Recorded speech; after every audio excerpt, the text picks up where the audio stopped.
Bom dia, estamos com Cheha Abdullahi. Muito obrigada por nos atender e bem-vinda à presença, bem-vinda a Construtoras de Futuro. Sinta-se em casa. Muitíssimo obrigada. Obrigada por me receber. Cheha é uma mulher de origem saharaui, nasceu num campo de refugiados. Não sei se você ainda está na condição de apátrida, mas, em todo caso, você se apresenta como cidadã do Saara Ocidental, que está vivendo uma situação muito complexa, mas também como mulher, como feminista. Como você se definiria? Como você quer se apresentar para que nós te conheçamos?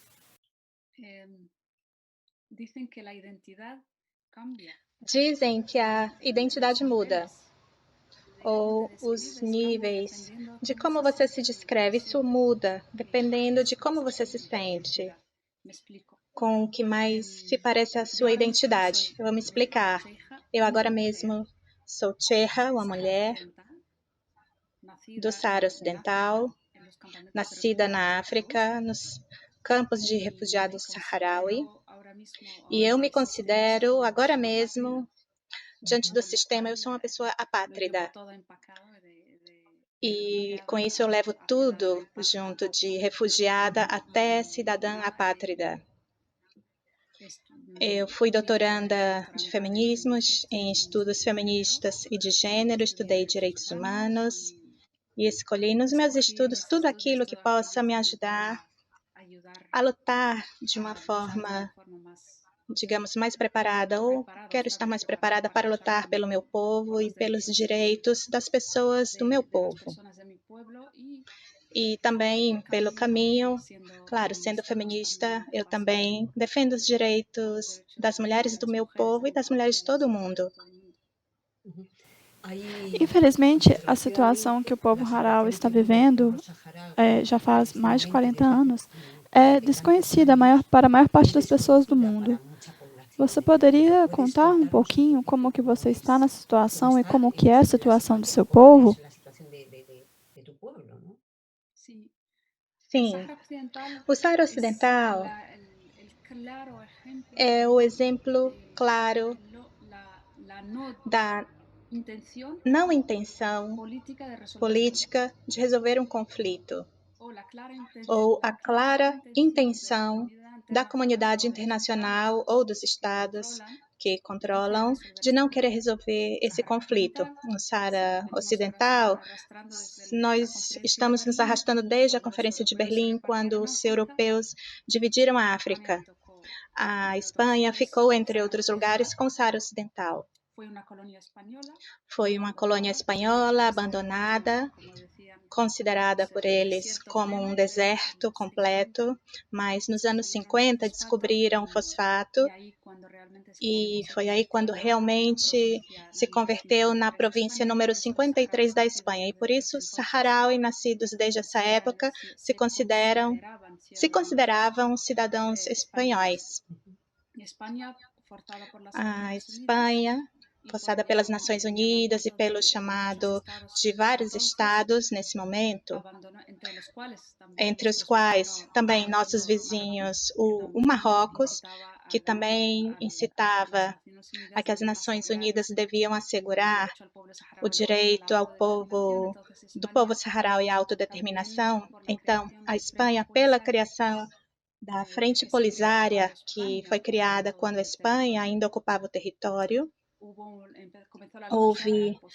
Começou a luta nos anos 70, como no resto dos países colonizados, e a Espanha teve que abandonar o território de uma forma, digamos, eu vou falar de maneira educada, da maneira mais covarde possível, porque abandonaram o território da noite para o dia. E os próprios espanhóis, os historiadores, demonstram, as pessoas que estiveram lá, os militares, se sentem muito envergonhados a respeito do que ocorreu.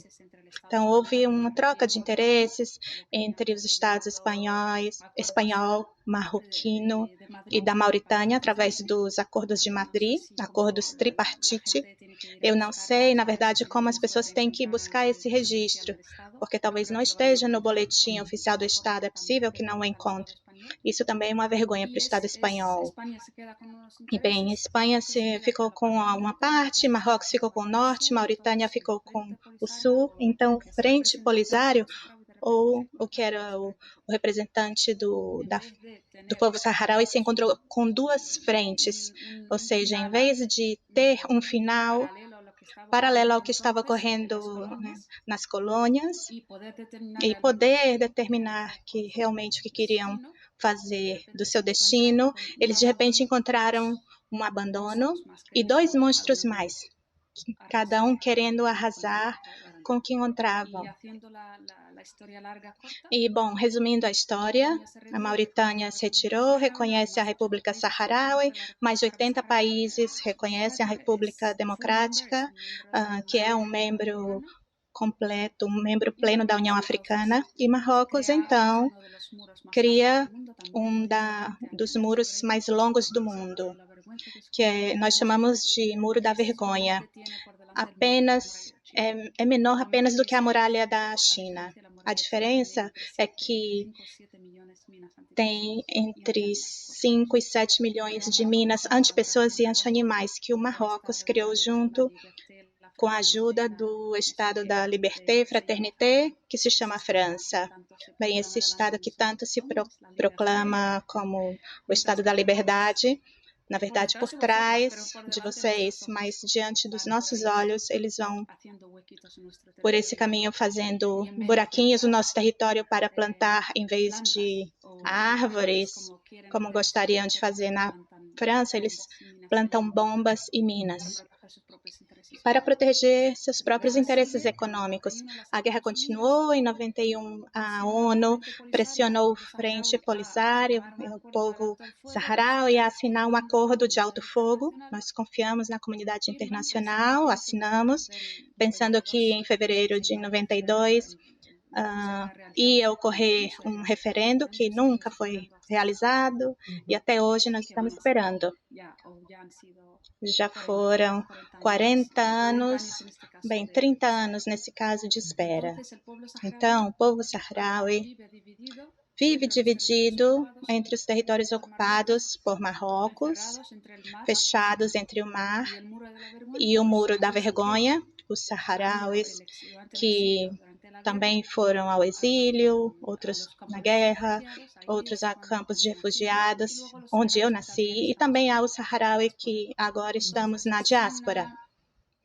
Dessa maneira, é uma situação na qual o direito internacional, a AIA, o Tribunal Supremo de Justiça e o próprio Tribunal da União Europeia, todos eles dizem nas resoluções das Nações Unidas, todos estão de acordo que o Saara Ocidental nunca foi do Marrocos e não é do Marrocos. Mas no momento de ativar esse referendo, todos olham para o outro lado. Nós não sabemos por que, se é pela pesca, pelo fosfato, pelo ouro ou por um possível petróleo, mas na verdade eles sabem o que tem que fazer, mas não fazem. Não sabemos bem por que essa ausência de vontade da comunidade internacional das Nações Unidas. Na verdade, a ACNUR, que é a representante da ONU, é a única organização que representa a ONU que não observa os direitos humanos. E nesta situação, Tcherra, como as mulheres vivem? Como você vive como mulher? Como as mulheres se organizam?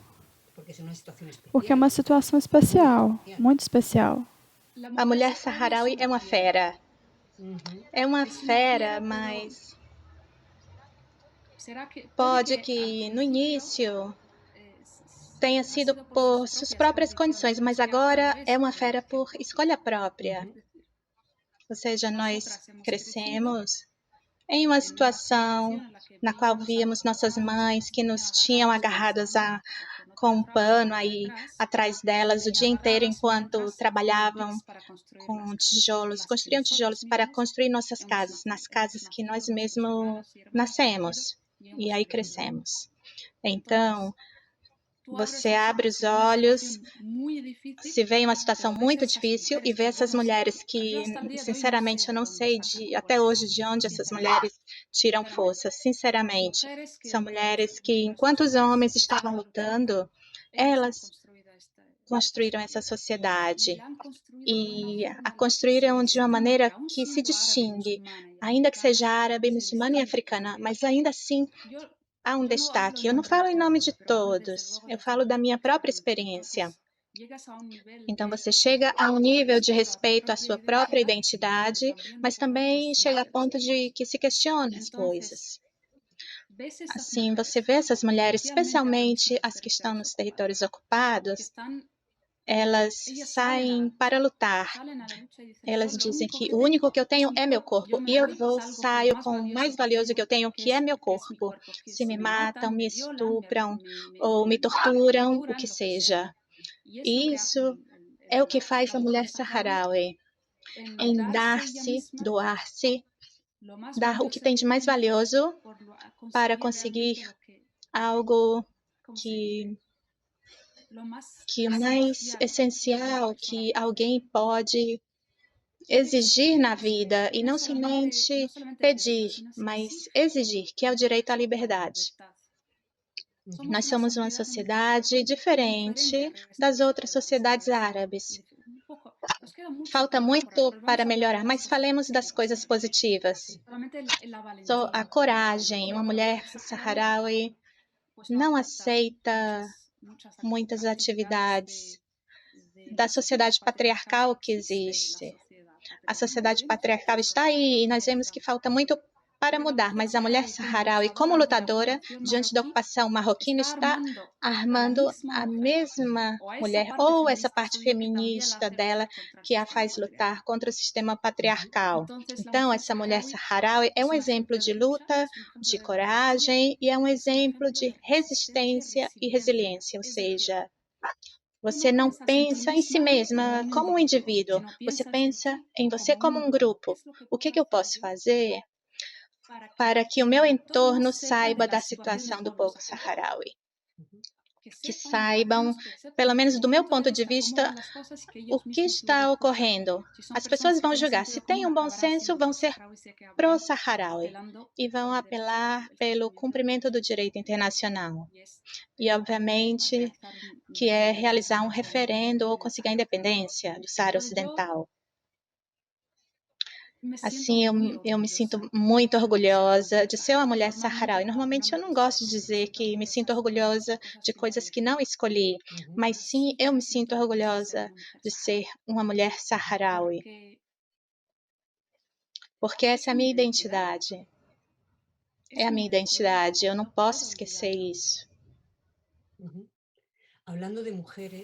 Falando de mulheres, temos muito ouvido falar em sororidade e das consequências que tem as relações, a defesa da sororidade. Eu gostaria muito que você falasse desse tema. Bem, eu descobri a sororidade, a irmandade, não faz muitos anos, mas aconteceu o antes e o depois desse termo de uma palavra, como uma amiga fotógrafa minha me mostrou, a Ana, uma amiga espanhola. Ela literalmente me abriu os olhos. Existe esse sentimento seu de não ter o ódio para o próximo, de não fazer dano ao próximo. É uma mescla, uma mistura entre sua educação, princípios e fé. Mas logo vem um termo que afina tudo isso.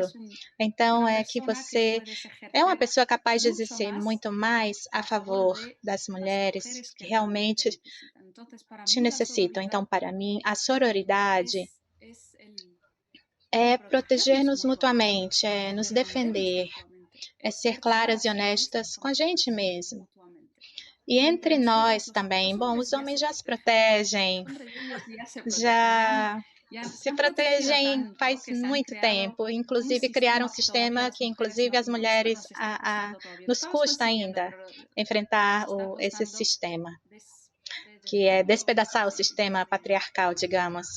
Eu acho que assim se fala, despedaçar pouco a pouco esse sistema para conseguir o nosso próprio espaço. Então, para mim, a sororidade é quando uma mulher abre o caminho a outra mulher, ou dá um empurrãozinho e diz: você pode, você consegue. Vocês não se deram conta de que na nossa sociedade, ou bom, não só na nossa, nos fizeram acreditar que as mulheres são sempre contrárias às outras, ou que as mulheres sentem inveja uma das outras. Nos meteram isso na cabeça. Você cresce achando que toda mulher vai, digamos, a mulher casada vão tirar o marido, a que trabalha que vão tirar o trabalho. É um complexo que existe.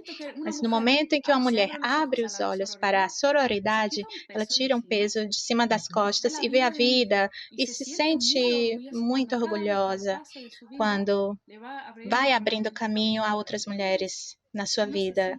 Então, a gente sente que eu consegui, eu fiz algo positivo. Então, eu estimulo aqui todas as mulheres e os homens também que leiam sobre a sororidade, mas especialmente as mulheres. Que a sua inimiga, acredite, não é a mulher. Com certeza. E que elementos tangíveis e intangíveis do passado e também do presente, e também que ainda devem ser gerados, você acha que precisamos para construir esse futuro ao que aspiramos, todos nós? Um futuro não violento, um futuro sem guerras, um futuro sem nenhum tipo de conflito desse tipo. Que tipo de elementos precisamos? Que pilares esse futuro teria? Há alguns que são mais emocionais, mais de aspiração, bom, que as pessoas tenham empatia, mas também há outros que são de cumprir com as leis, que incitam, chamam ao respeito do direito internacional. Eu sempre me aplico a essa condição de mulher. Eu tenho que aprender da história, eu diria isso.